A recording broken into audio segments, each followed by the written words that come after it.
The analysis of February 4, 2010, starts at 9:51 a.m. and there are a multitude of calls throughout the day, through 5:48 p.m. During that time the defendant's cell phone has contact with two different cell towers that are adjacent to each other in the Rancho Cucamonga area. According to the defendant, he and Joseph McStay Sr. met for lunch in Rancho Cucamonga in a Chick-fil-A.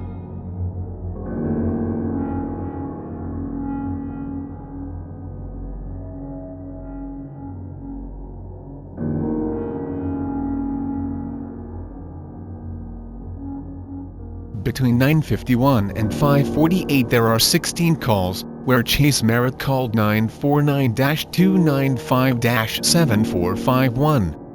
And then 11 times, that number called the number of Chase Merritt. The San Bernardino County Sheriff's Department identified that number as belonging to Joseph McStay Sr. The defendant received a call from Joseph McStay Sr. at 5:48 p.m. The call lasted approximately 2 minutes and 37 seconds. The next phone activity is at 9:32 p.m. on February 4th. The following is a hypothetical scenario of Chase Merritt's movements between 5:48 and 9:32 based on the cell tower pings, cell phone activity and other elements of the case. The distance from Chase Merritt's house to the home of Joseph McStay is around 70 miles, and would take approximately 1 hour and 24 minutes to drive, given the time of day. Assuming Chase left shortly after the 5:48 phone call, Chase would arrive at the McStay home around 7:15.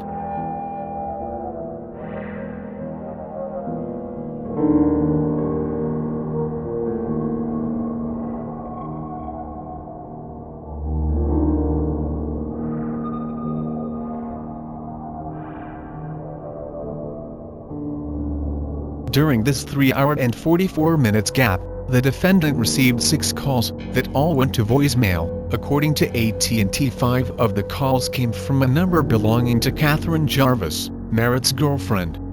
Those 6 phone calls did not generate a cell tower. The defendant's phone could have been in airplane mode, could have been out of range of a cell tower, or the phone could have been turned off.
During the next 20 to 25 minutes the entire McStay family was brutally murdered as described by Dr. Chanakar Chanksri, a forensic pathologist who examined the remains. Summer McStay had multiple fractures of the jaw, a fracture of the left parietal bone, with hair embedded, 2 fractures of the right frontal bone, and a fracture of the left frontal bone.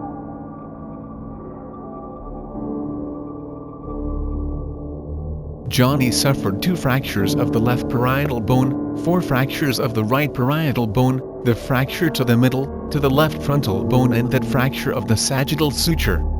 She believed that Johnny suffered at least 7 blows to the head.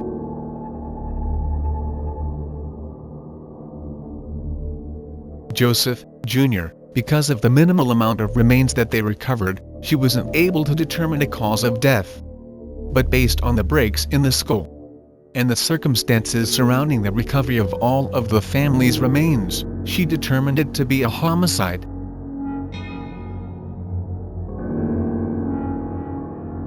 Joseph McStay Sr. suffered a fracture of the left parietal and occipital bones, a fracture of the base of his skull, a fracture of the right parietal bone,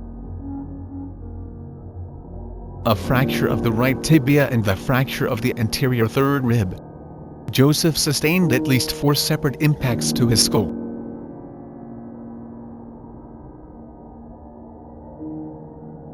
The defendant then prepped the bodies. He made sure he had all the cell phones and keys to the vehicles. Chase then backed his truck onto the driveway leading to the garage. He then loaded the bodies into the center of the vehicle, between the compartments.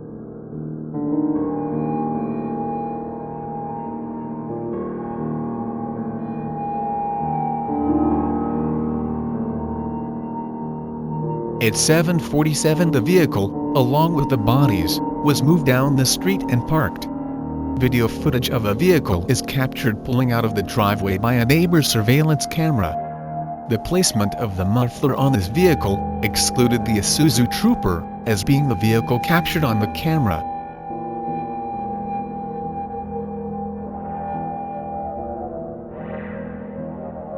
Chase Merritt ambulates back to the home.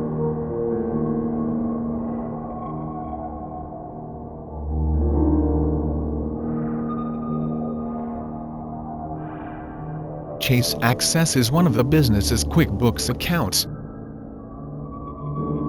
and at 7:59 writes himself a check in the amount of $4,000 to the account Chase Merritt, all lowercase.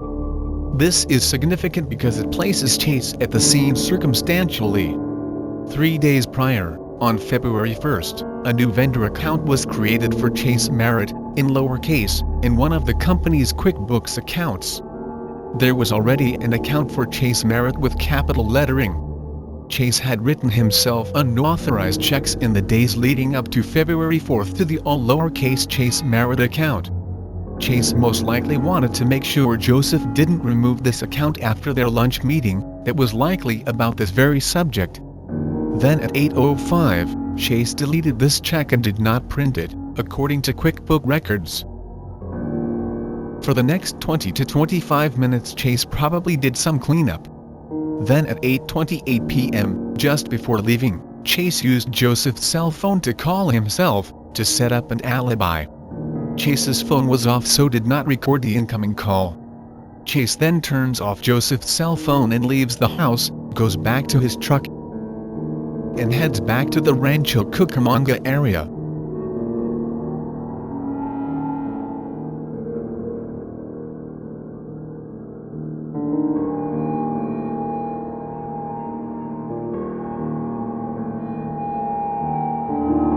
At 9:32 Chase Merritt felt safe to turn his phone on, and noticed that he missed the 5 calls from Catherine Jarvis. He then dialed Catherine's number, generating a cell tower near Miraloma. This is the last cell activity on the 4th.